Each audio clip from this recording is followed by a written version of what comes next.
307 వేస్తే బెయిల్ రాదు కాబట్టి అందువల్ల 307 వేయండి, లోపల తోసేయండి. రెడ్ బుక్ లోకేష్ గారు చెప్తాడు, పోలీస్ యంత్రాంగం పనిచేస్తుంది, అలాంటి పోలీసులు మాత్రమే కీలకమైన పదవుల్లో ఉంటారు. పోలీస్ యంత్రాంగంలో ఉన్న అందరినీ అనవాల నేను, ఒక భాగం కీలకమైన పదవుల్లోకి పోస్ట్ చేయబడిన వారు రెడ్ బుక్లో ఉన్నటువంటి అంశాలను మాత్రమే ఇంప్లిమెంట్ చేసేటటువంటి ఒక విచిత్రమైనటువంటి అరాచకమైనటువంటి పాలనని వాళ్ళ రాష్ట్రంలో కొనసాగించేటటువంటి పరిస్థితి చేస్తున్నారు. ఇది మానవ సమాజానికి మంచిది కాదు, ఈ రాష్ట్ర ప్రజలకు అంతకంటే మంచిది కాదు అనేటువంటి విషయాన్ని ఈ సందర్భంగా నేను చెప్పదలుచుకున్నా. దాంతోపాటు ఇంకొక విషయాన్ని దృష్టికి తీసుకురావాలి ప్రజలకి. 11వ తారీఖు అంటే నిన్నగాక మొన్న ఒక విచిత్రమైన కేసు క్రైమ్ రిజిస్టర్ చేశారు. దానిలో హైయెస్ట్ సెక్షన్ ఇస్ 307. చాలా చిత్రమైన కేసు. ఈ కేసులో ముద్దాయిలు ఎవరంటే సాక్షాత్తు మాజీ ముఖ్యమంత్రి జగన్మోహన్ రెడ్డి గారు, 2 IPS ఆఫీసర్సు, ప్రభుత్వంలో పనిచేసిన వాళ్ళు.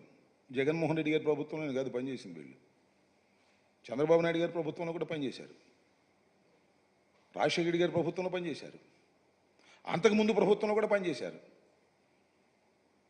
దానిలో సునీల్ కుమార్ గారు మేము రాగానే వచ్చినతను కాదు, IPS మేమేలా, Indian police service. Jaganmohan Reddy garu ఇవాళ IPS, అంతకుముందు కూడా పనిచేశాడు చంద్రబాబు నాయుడు గారి ప్రభుత్వంలో కూడా ఆఫీసర్.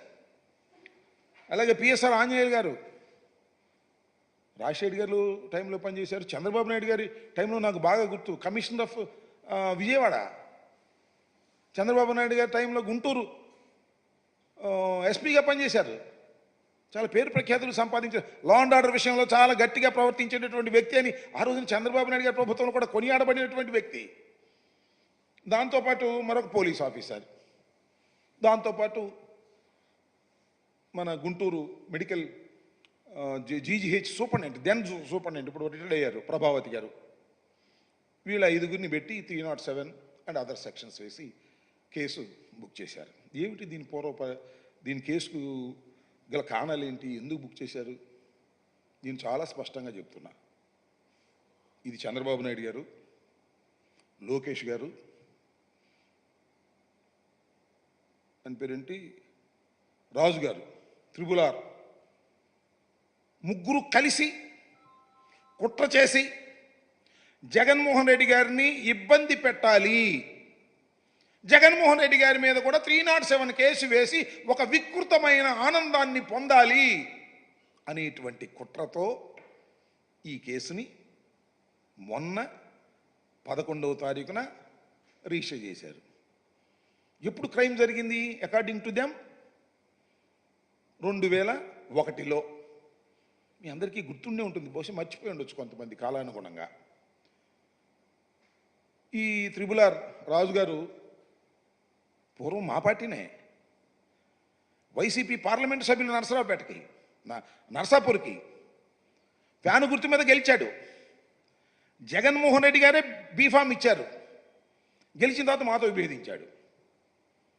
చంద్రబాబు నాయుడు గారి చెంతకు చేరాడు. ఆయన డైరెక్షన్లో హైదరాబాద్లో కూర్చుంటాడు, ఢిల్లీలో కూర్చుంటాడు, ఒక ఛానల్ని హైర్ చేసుకున్నాడు. రోజు జగన్మోహన్ రెడ్డి గారిని తిట్టడం, దూషించటం, వైసీపీ నాయకులను దూషించటం.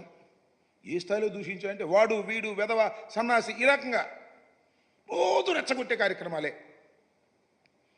భయంకరంగా రెచ్చగొట్టే కార్యక్రమాలు, సంఘ విద్రోహ శక్తుల్ని రెచ్చగొట్టే ప్రయత్నాలు చూసిన తర్వాత అకార్డింగ్ టు లా, చట్ట ప్రకారం ఆయన మీద కేసు రిజిస్టర్ చేశారు. కేసు రిజిస్టర్ చేసిన తర్వాత whether it is false or right, ఆయన according to him false case అన్నాడు. దిస్ ఫాల్సా కాదా ప్రజలందరికీ తెలుసు ఆయన ఎంత బాగా రెచ్చగొట్టాడో. టీవీలో మాట్లాడుతూ ఒక ఛానల్ లాగా పెట్టుకుని దానిలో రోజు ఈ టైంకి వస్తాడు, తిడతాడు. అప్పుడు దెన్ సీఎం గౌరవనీయులైనటువంటి జగన్మోహన్ రెడ్డి గారిని విచ్చలవిడిగా మాట్లాడు, పొట్టోడు అంటాడు, అది అంటాడు, ఇది అంటాడు, దొంగ అంటాడు, ఇది అంటాడు, ఇష్టం వచ్చినట్టు మాట్లాడాడు. కేసు రిజిస్టర్ చేసిన తర్వాత అది ఫాల్సా జెన్యూనా, దట్ విల్ బి డిసైడెడ్